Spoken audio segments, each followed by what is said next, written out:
DK Suresh ಹೆಸರಲ್ಲಿ ಚಿನ್ನ ಪಡೆದು ವಂಚನೆ ಮಾಡಿರುವಂತಹ ಪ್ರಕರಣ ಸಂಬಂಧ ಐಶ್ವರ್ಯ ಗೌಡ ಜೊತೆಗೆ ಆಕೆಯ ಪತಿಯನ್ನು ಕೂಡ ಇವತ್ತು ವಿಚಾರಣೆಗೆ ಕರೆಯಲಾಗಿತ್ತು.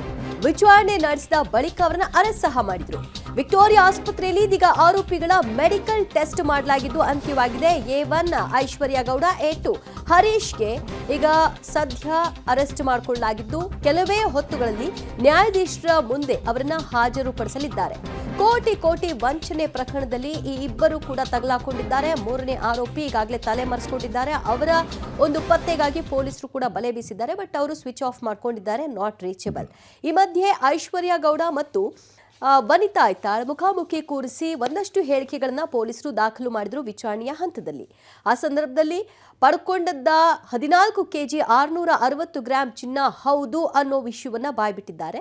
ಜೊತೆಗೆ ಡಿಕೆ ಸುರೇಶ್ ಹೆಸರನ್ನ ದುರ್ಬಳಕೆ ಮಾಡಿಕೊಂಡಿರೋ ವಿಚಾರವನ್ನು ಕೂಡ ಒಪ್ಪಿಕೊಂಡಿದ್ದಾರೆ. ಇದೆಲ್ಲದರ ಬೆನ್ನಲ್ಲೇ ಪೊಲೀಸರು ಅರೆಸ್ಟ್ ಮಾಡಿದ್ರು. ಚಂದ್ರ ಲೇಔಟ್ ಪೊಲೀಸರು ಈಗ ನ್ಯಾಯಾಂಗ ಬಂಧನಕ್ಕೆ ಒಳಪಡಿಸ್ತಾರಾ ಅಥವಾ ಪೊಲೀಸ್ ಕಸ್ಟಡಿಗೆ ಪಡಿತಾರಾ? ನ್ಯಾಯಾಧೀಶರ ಮುಂದೆ ಹಾಜರುಪಡಿಸಿದ ನಂತರದಲ್ಲಿ ಗೊತ್ತಾಗುತ್ತೆ.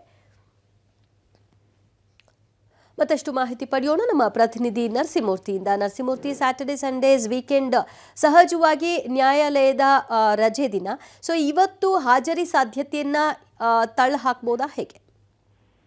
ದಿವ್ಯಾ, ಈಗಾಗಲೇ ಹರೀಶ್ ಮತ್ತೆ ಆಕೆಯ ಪತ್ನಿ ಐಶ್ವರ್ಯ ಗೌಡ ಈ ಇಬ್ಬರನ್ನ ಮೆಡಿಕಲ್ ಟೆಸ್ಟ್ಗೆ ಒಳಪಡಿಸಿದಂತಹ ಚಂದ್ರ ಲೇಔಟ್ ಪೊಲೀಸರು ಇದೀಗ ನೇರವಾಗಿ NGV ಕೋರಮಂಗಲದ NGV ಕ್ವಾರ್ಟರ್ಸ್ ನಲ್ಲಿರುವ ನ್ಯಾಯಾಧೀಶರ ಮನೆಗೆ ಕರೆದೊಯ್ತಿದ್ದಾರೆ. ಇನ್ನೊಂದು 15ರಿಂದ 20 ನಿಮಿಷಗಳ ಒಳಗಾಗಿ ಮಾನ್ಯ ನ್ಯಾಯಾಧೀಶರ ಮುಂದೆ ಈ ಇಬ್ಬರನ್ನು ಹಾಜರುಪಡಿಸೋದಕ್ಕೆ ಸಿದ್ಧತೆಗಳನ್ನ ಕೂಡ ಮಾಡ್ಕೊಂಡಿದ್ದಾರೆ. ಅದ್ರ ಜೊತೆಗೆ ಪೊಲೀಸ್ ಕಸ್ಟಡಿಗೆ ಕೇಳೋದಕ್ಕೂ ಕೂಡ ಈಗಾಗಲೇ ಸಿದ್ಧತೆಗಳನ್ನ ಮಾಡ್ಕೊಂಡಿದ್ದಾರೆ. ಇವತ್ತು ಕಡೆಯ ಶನಿವಾರ, ಹೀಗಾಗಿ ಕೋರ್ಟ್ಗೆ ರಜೆ ಇದೆ. ಹೀಗಾಗಿ ನ್ಯಾಯಾಧೀಶರ ಮನೆಗೆ ಹಾಜರುಪಡಿಸಿ ಅವರನ್ನ ಪೊಲೀಸ್ ಕಸ್ಟಡಿಗೆ ಪಡೆದುಕೊಳ್ಳೋದಕ್ಕೆ ಸಿದ್ಧತೆಗಳನ್ನ ಮಾಡ್ಕೊಳ್ಳಲಾಗಿದೆ. ಈ ಹಿನ್ನೆಲೆಯಲ್ಲಿ ರಿಮ್ಯಾಂಡ್ ಅಪ್ಲಿಕೇಶನ್ ಅನ್ನ ಸಹ ಪೊಲೀಸರು ಸಿದ್ಧ ಮಾಡಿ ಇಟ್ಕೊಂಡಿದ್ದಾರೆ ಅನ್ನೋ ಮಾಹಿತಿಗಳು ಲಭ್ಯವಾಗ್ತಿದೆ. ಕೇವಲ ಈಗ ದೂರು ಕೊಟ್ಟಂತಹ ವನಿತಾ ಮಾತ್ರವಲ್ಲ, ಹಲವಾರು ಬಿಸ್ನೆಸ್ ಮೆನ್ಗಳು, ರಾಜಕಾರಣಿಗಳು ಮತ್ತೆ ದೊಡ್ಡ ಅಧಿಕಾರಿಗಳು ಯಾರಿದ್ದಾರೆ ಅಂತವರಿಗೆ ಕೋಟ್ಯಾಂತರ ರೂಪಾಯಿ ವಂಚನೆ ಮಾಡಿರ್ತಕ್ಕಂಥ ಆರೋಪಗಳಿದಾವೆ.